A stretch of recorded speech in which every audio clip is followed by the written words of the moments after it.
नमस्कार दोस्तों, जय हिंद, वंदे मातरम। स्वागत है आपका अपने न्यूज चैनल बीएमएम न्यूज में। देश दुनिया की तमाम बड़ी खबरों के साथ आइए जानते हैं इस वक्त की महत्वपूर्ण और ताजा सुर्खियां। फिर एक एक खबरें जानेंगे विस्तार से। तो बढ़ते हैं सुर्खियों की ओर। इसी बीच बड़ी खबर निकल कर आ चुकी है। पेट्रोल को मिली बड़ी चुनौती। नितिन गडकरी ने 100% एथेनॉल फ्यूल को दी हरी झंडी। भारत में वैकल्पिक ईंधन को बढ़ावा देने की दिशा में एक बड़ा कदम उठाया गया है। केंद्रीय सड़क परिवहन और राजमार्ग मंत्री नितिन गडकरी ने 100% एथेनॉल फ्यूल से जुड़े प्रस्ताव को मंजूरी दे दी है। इस फैसले को देश के ऑटोमोबाइल और ऊर्जा क्षेत्र के लिए महत्वपूर्ण माना जा रहा है। लंबे समय से सरकार पेट्रोल और डीजल पर निर्भरता कम करने के लिए एथेनॉल मिश्रित ईंधन को बढ़ावा दे रही है। फिलहाल देश में ई-20 फ्यूल का विस्तार तेजी से हो रहा है, लेकिन अब 100% एथेनॉल फ्यूल को लेकर नई चर्चा शुरू हो गई है। इस कदम का उद्देश्य आयातित कच्चे तेल पर निर्भरता कम करना, किसानों को फायदा पहुंचाना और स्वच्छ ईंधन को बढ़ावा देना है। विशेषज्ञों का मानना है कि अगर यह योजना सफल होती है तो आने वाले वर्षों में भारत के ईंधन बाजार में बड़े बदलाव देखने को मिल सकते हैं। एथेनॉल एक जैविक ईंधन है जिसे मुख्य रूप से गन्ने और अन्य कृषि उत्पादों से तैयार किया जाता है। अभी देश में पेट्रोल के साथ एथेनॉल मिलाकर ई-20 जैसे ईंधन का उपयोग किया जाता है, लेकिन 100% एथेनॉल फ्यूल पूरी तरह एथेनॉल आधारित होगा। इसका सबसे बड़ा फायदा ये माना जा रहा है कि इससे पेट्रोल की खपत कम हो सकती है। इसके साथ ही विदेशी तेल आयात पर होने वाला खर्च भी घट सकता है। सरकार का मानना है कि एथेनॉल उत्पादन बढ़ने से किसानों को भी अतिरिक्त आय के अवसर मिलेंगे। इसके अलावा ये ईंधन पारंपरिक ईंधनों की तुलना में पर्यावरण के लिए अधिक अनुकूल माना जाता है। यही वजह है कि इसे भारत की ग्रीन ऑटोमोबिलिटी रणनीति का महत्वपूर्ण हिस्सा माना जा रहा है। 100% एथेनॉल फ्यूल को अपनाने के लिए विशेष प्रकार के इंजन और तकनीक की आवश्यकता होगी। इसलिए आने वाले समय में वाहन निर्माता कंपनियों को ऐसे वाहन विकसित करने पड़ सकते हैं जो इस ईंधन पर आसानी से चल सकें। विशेषज्ञों का मानना है कि यह बदलाव धीरे धीरे होगा और इसके लिए आवश्यक ढांचा भी तैयार किया जाएगा। अगर ये योजना सफल रहती है तो भविष्य में कस्टमर्स को पेट्रोल के विकल्प के रूप में नया ईंधन मिल सकता है। इससे ईंधन लागत और पर्यावरण दोनों पर सकारात्मक प्रभाव पड़ने की उम्मीद है। चलिए बढ़ते हैं अगली बड़ी खबर की ओर। थोक महंगाई 43 महीने में सबसे ज़्यादा। मई में ये 9.68% पर पहुंची। हर दिन की आवश्यकता का सामान और फ्यूल हुआ महंगा। मई में थोक महंगाई WPI बढ़कर 9.68% पर पहुंच गई है। इससे पहले अप्रैल में यह 8.26% पर थी। मई में महंगाई 43 महीने में सबसे ज़्यादा है। सितंबर 2022 में ये 10.70% पर पहुंच गई थी। कॉमर्स मिनिस्ट्री ने आज यानी 15 जून को थोक महंगाई के आंकड़े जारी किए हैं।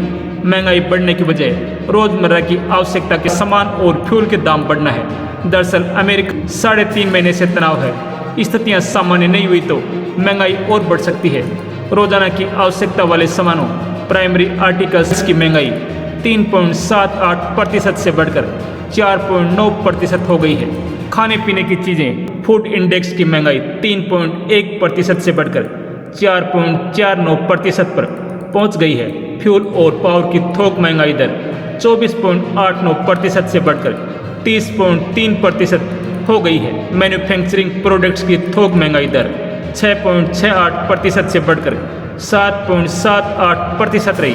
प्राइमरी आर्टिकल्स जिसका वेटेज 22.62% है, फ्यूल एंड पावर का वेटेज 13.15% और मैन्युफैक्चर्ड प्रोडक्ट का वेटेज सबसे ज़्यादा 64.23% है। प्राइमरी आर्टिकल के भी 4 हिस्से हैं। फूड आर्टिकल जैसे अनाज, गेहूँ, सब्जियाँ। नॉन फूड आर्टिकल में ऑयल सीड आते हैं, मिनरल्स, क्रूड ऑयल।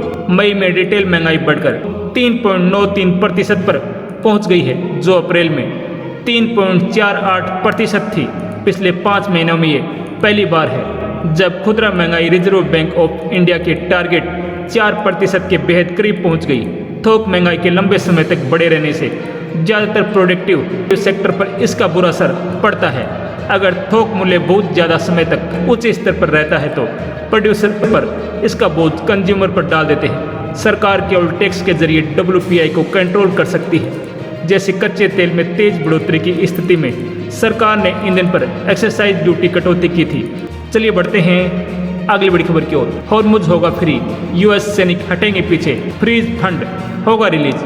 107 दिन तक जारी रहे संघर्ष को खत्म करने के लिए US और ईरान के बीच सहमति बन चुकी है। स्विट्जरलैंड में दोनों देशों के बीच शांति समझौते पर साइन किए जाएंगे।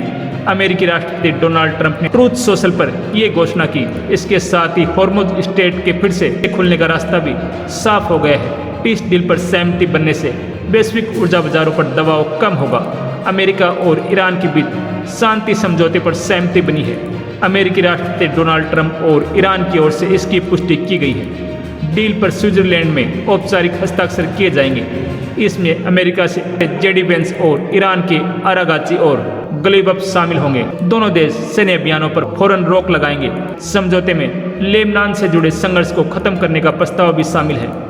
अमेरिका और ईरान के बीच शांति समझौते को कराने में पाकिस्तान ने मध्यस्थ होने की भूमिका निभाई। पाकिस्तान के प्रधानमंत्री शहबाज शरीफ ने एक्स पर पोस्ट कर पीस डील की घोषणा की। 60 दिनों के सीज फायर के दौरान समझौते पर दोनों देशों के बीच बातचीत होगी। इसमें ईरान पर लगे प्रतिबंधों, फ्रीज फंड को रिलीज करने से लेकर परमाणु कार्यक्रम जैसे मुद्दों पर चर्चा होगी। जब तक फाइनल समझौता लागू नहीं हो जाता, अस्थायी व्यवस्थाएं लागू रहेंगी। US ईरान पीस डील होने के साथ ही हॉर्मुज स्ट्रेट के खुलने का रास्ता भी साफ हो गया है। डोनाल्ड ट्रंप ने अपने सोशल ट्रूथ पर पोस्ट कर घोषणा करते हुए कहा कि शुक्रवार से हॉर्मुज स्ट्रेट दोबारा खोल दिया जाएगा। इसके अलावा अमेरिकी ईरानी पोर्ट पर लगाए गए अपने ब्लॉकेड को भी खत्म करेगा। समझौते के ड्राफ्ट के तहत अमेरिका ईरान के करीब $25 अरब की फ्रीज संपत्तियों को जारी करेगा।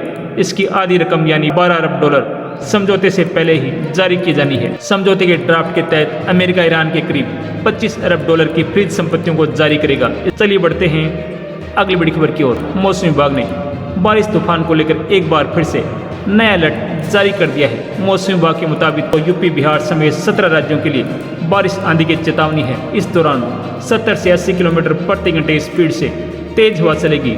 इस तेज आंधी के चलते कई राज्यों में बड़े बड़े वृक्ष जड़ से उखड़ सकते हैं। बारिश के दौरान यात्रा करते समय वहीं पहाड़ी राज्यों में भी लोगों की टेंशन बढ़ने वाली है। इस बीच कुछ राज्यों में बड़े बड़े ओले गिरने की भी चेतावनी जारी की गई है। मध्य उत्तर प्रदेश में कम वायुमंडलीय दबाव का एक लंबा क्षेत्र बना हुआ है। इसके अलावा पश्चिमी राजस्थान से गंगा के मैदानी इलाकों से लेकर पश्चिमी बंगाल तक चक्रवाती परिसंचरण का निर्माण हो रहा है।